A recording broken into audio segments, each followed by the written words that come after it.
and welcome to Quilting with Don, working on my Sealife art quilt. So in this episode, I'm cutting fabric. I'm getting right into it.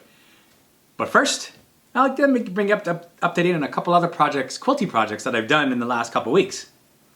First of all, you may recognize this from other videos. This is a weave portion of my Eye of Sauron quilt. Because what I did is actually sew down the applique, and I'll give you a close-up view of this, because that was the only thing that hadn't been done yet. How did I do it?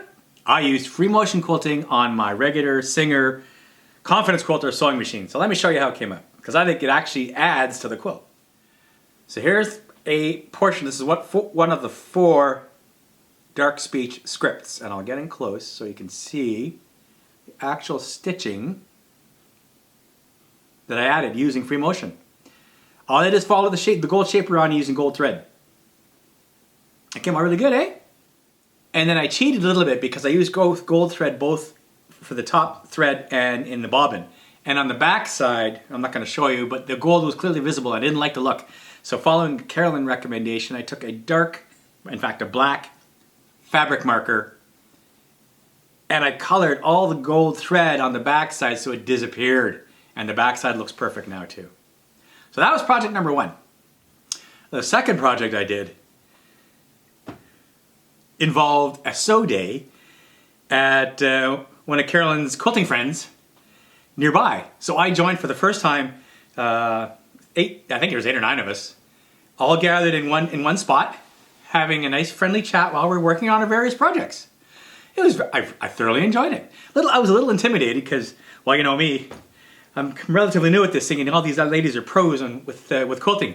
But it was great because, you know, they all had good advice when I hit a snag. And of course, Carolyn was there, my trusty quilting advisor, and in fact, we sat across from each other, and we got along very nicely with our various sewing projects. So what I did is a tea cozy, but it's actually a coffee pot cozy. Check this out. I did this all by myself. It's an asymmetrical shape because of the shape of the pot. And so I came up with a design using YouTube as a guide to come up with this. And look at that. If it's nicely over top of it, it's got a little pull handle on it, and it will keep our camping coffee pot warm. Because we have a camping setup where the coffee is brewed on a gas stove, on a camping gas stove. Well, the coffee pot cools off pretty quickly, especially when it's 10 degrees out or 50 degrees Fahrenheit. So the idea was to come up with something to keep the coffee warm after it's brewed. And voila, we came up with it. My own design in the sense that I determined the shape I was going to use, and then it's a dual layer cozy. Rather, correction, it's a quilted cozy. So it's got an outer layer fabric and an inner layer on the inside. And the process for making this is really cool, super easy. And if anyone's interested, I can put together a how-to video on this. But I can only take credit for some of the things because I followed a couple of ideas from the internet. But the design overall is mine. It came out great. And I even quilted the shapes using free motion quilting because I'm getting better at this. Also, to follow around the fruity shapes. So that came out really well. Happy with that. A couple other things happened. I've been doing a lot of scuba diving lately, and I saw a cool critter this morning. It was one of the usual Puget Sound king crabs. Here it is. And he's eating something. What he's eating is a ratfish. Ratfish are so rare in the first place, but when we came across this guy and saw that a crab was eating a ratfish, it blew me away. That's nature, you know, that's the cycle of life and all that good stuff. I've also done some testing because my EQ printables fabric came in and I was able to print stuff off. This is on fabric and it came out great. So I am now, that was the last piece of the puzzle. I'm ready to start quilting. One other thing. Whiskers really is a quilting cat. So check this out. Hi. This is why I can't get any sewing done. I'm getting pussy vision and he's purring. Yes. Oh, extreme kitty close up. Oh, and one more thing before we get on to the main part of this episode, which is working on Sealife, is I think I'm going to put up for sale my Eye of Sauron quilt. It's gorgeous, but it is so darn big. I've got nowhere to put it. It won't fit on any of our walls in our house, even though I'd love to make it a wall hanging. And sure, it could go on a bed, but I think it deserves to be hung up somewhere. So I'm going to take a shot at selling it. If any of you are interested in it, get a hold of me and we'll figure something out, because I'm looking for it to go to a good home. Now, Sealife Art Quilt. If this is your first episode and you're saying, what the heck is he talking about? Here's the design. Here's what I'm aiming at. So you can see, in fact, I printed it off in front of me here. You can see it's all fabric. It's got a background, of which I've had to change because it turned out I didn't have enough fabric that I initially wanted for the design. I thought I had more than I had. So I've changed the background. I've been behind the octopus, but I've already done test runs of the shapes and the colors and the printing and everything else, and it's going to involve using my ScanNCut to cut the shapes out.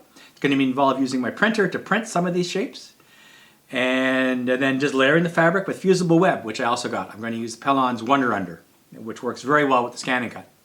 Here is my stack of fabric. EQ Printables, the material I'm using to print on a lot of my fish shapes, has very clear directions on how to use it. And one of the things they tell you to do is to pre-wash all your regular fabrics that are going to be anywhere near your EQ Printables fabric. The reason for that is that the fabric formulation includes a chemical that sucks in fabric dye. That's how you can print something on this fabric and it stays, doesn't wash out. Well, then the idea then is to remove the excess dyes that are in your other fabrics so they don't bleed into or leach into the EQ Printables fabric. And so I did that. I washed everything, dried them, drip dried them, I hung them to dry, didn't use the dryer, and then I ironed them all. So you can see I've got all my fabrics. This dark blue is going to be the one that surrounds the octopus. This is the octopus orange. Isn't that cool? This is the kelp color. This is the text color for the text. Below, for sink or swim. This is the octopus arm highlight. This is the background. So isn't this wonderful?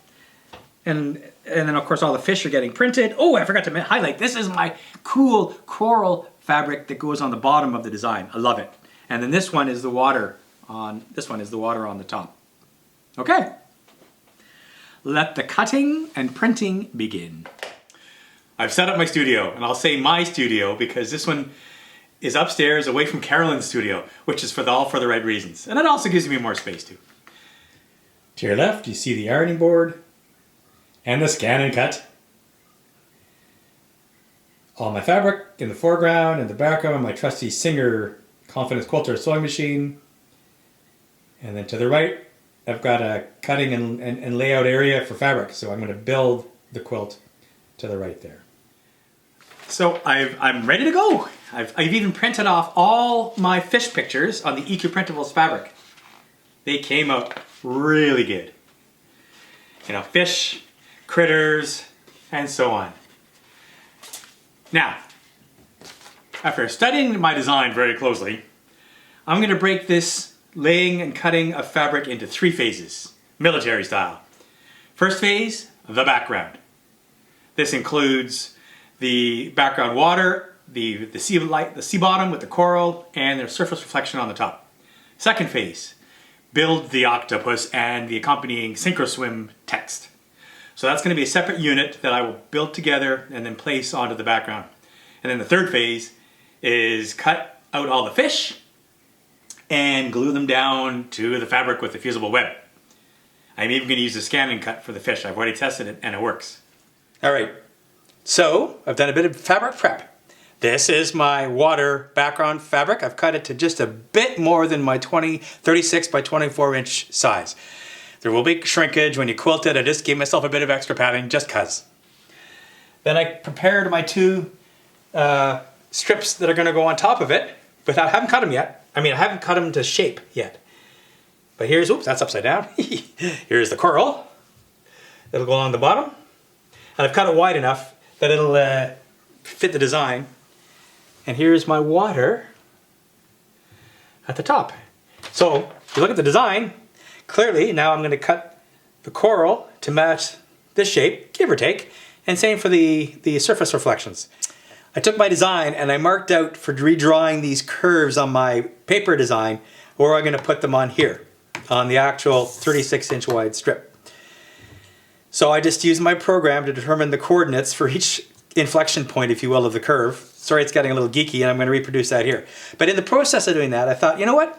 It'd be nice once I've done this wonderful cut on this fabric here that I keeps its shape and then tacks down nicely. So I've added fusible web on enough of this strip to be able to capture all the cutting I'm doing. And then I can fuse it to the underlying blue fabric. All right, so I did it. Using my coordinate system, I drew the two curves. First I tried it with pen on the top of the paper, didn't like it. I ended up using good old pencil, and it worked. So now I'm just gonna cut these babies out, which will be are all captured on the fusible webs, and glue them on top of the background fabric, and then you'll see how it looks.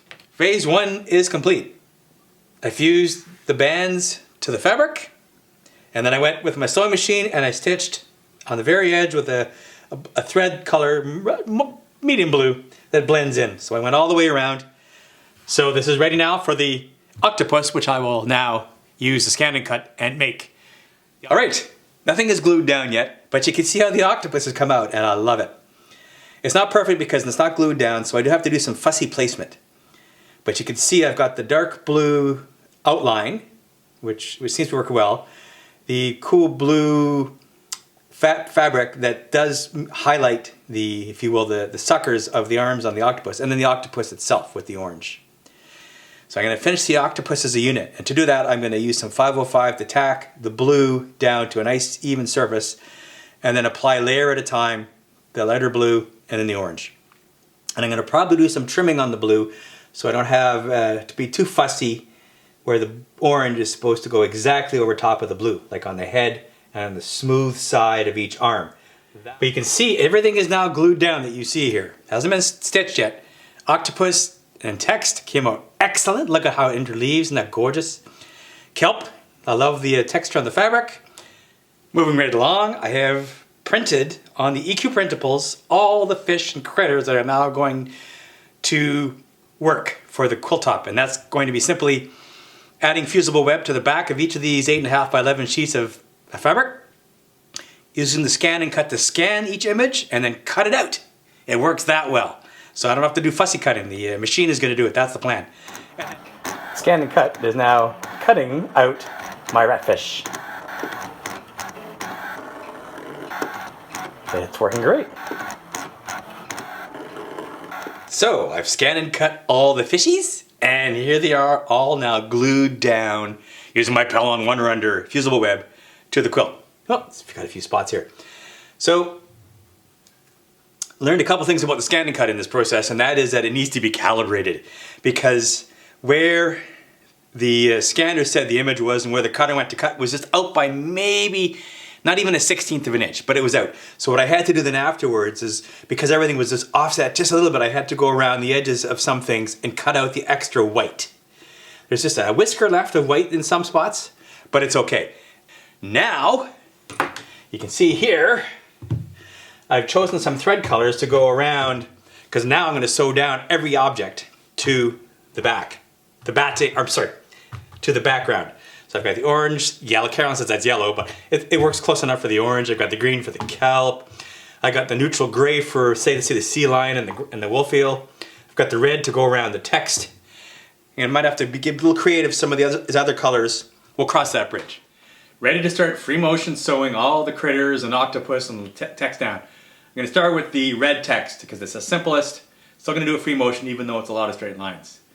So here we go. Already got the walking foot on. Retracted the feed dogs. Got my special gloves. Well, Carolyn's special gloves. And then just got to do the usual, make it start and stop. I think we'll start over here on the S.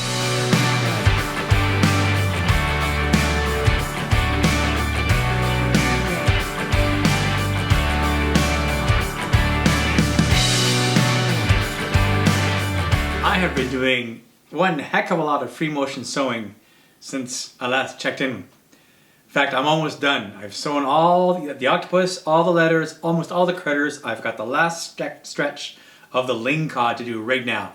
So you'll see the grand finale, and then of course I'll do the big reveal. It's going really well.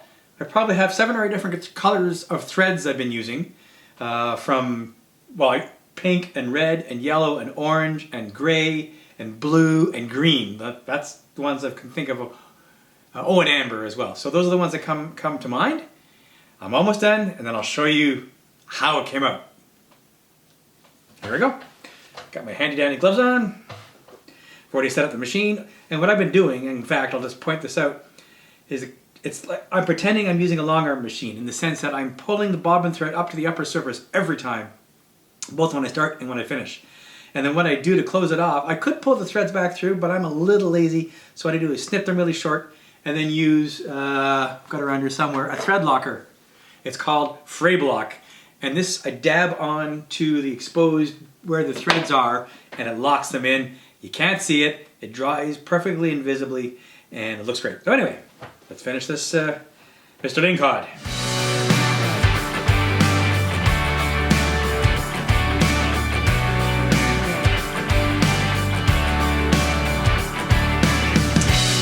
Home stretch here, top of the fin, top of the fish, using red thread.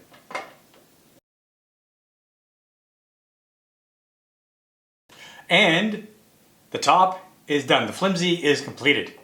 Here's the original design.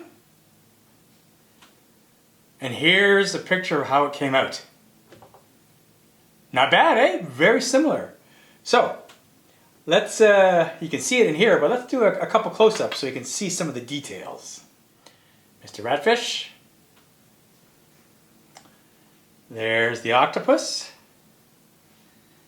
I'm not sure it's going to show up in the camera, but all the stitching is there. There's Mr. Lingcod. He has two colors of thread on him, pink and red. Rock cod. He used amber and red. This could be Sealife. The kelp. That could look great. The coral with the starfish and the other nudibranch. Fabulous. The Telia. That's a type of anemone. I don't know if you can see it, but I stitched all the way around that guy. Bit of stitching there going on there. Another nudibranch. And finishing off with my favorite Woolfield Gramps. So there you have it. No quilting with Dawn is complete without toasting my progress. For that, I've got La Moinette. It's a beer, an amber beer, Belgian of course. And I forgot how much I like this. They started carrying this in our local Cascadia store a little while ago. And it's different from the other ones I normally have. So I'm doing a little dangerous here, pouring over my freshly finished quilt top. Here we are. So here's to amazing sewing. Probably spent 2 straight days of just sewing this guy down. Oh, that is a nice beer. So stay tuned. Next and last phase will be quilting it and binding it. I think I'll do that in one episode. Gotta percolate some ideas for that. But this, super happy with the way it's come out. And I know Trent and Heather at Sink or Swim are gonna love it. Keep on sewing. Hope you had a great one. Cheers.